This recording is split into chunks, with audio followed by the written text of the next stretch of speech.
Sinasabing ang pagsubok ay bahagi ng buhay ng tao. Pero ayon sa aklat na Great Attitudes na sinulat ni Charles Swindoll, may 10 alternatibong sandata para maging matagumpay sa buhay. Optimism. Ito ay ang positibong pagtingin sa isang bagay o sitwasyon. Imbis na sabing hindi ko kaya, sabihin kaya ko to. Imbis na sabing imposible, sabihin walang imposible sa Diyos. Excellence. Ito ay ang pangingibabaw sa kahusayan o kataasan ng uri sa paggawa. Ang mga taong may katangian ng excellence ay isinasabuhay ang mga positibong pananaw sa buhay. Confidence. Ito ay ang kumpiyansa o tiwala sa sarili. Kapag sentro na ng buhay mo ang Panginoong Hesus, pinapalitan ng kumpiyansa ang mga alalahanin, takot at kawalan ng tiwala sa sarili.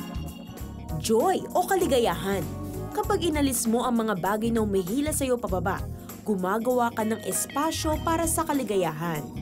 Integrity. Ito ay ang katapatang asal. Kung nais mong maging mas mabuting tao na may malaking ambisyon, sanayin ang sarili na maging tapat sa paggawa ng maliliit na bagay sa mahusay na paraan. Enthusiasm o kasiglahan. Ang orihinal na Griyegong salita nito ay entheos, na ang ibig sabihin ay God in.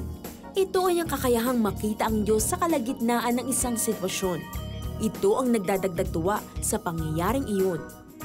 Perseverance o pagsisikap. Ang determinasyon ay ang maigting na pagkapit sa kabila ng mahirap na sitwasyon.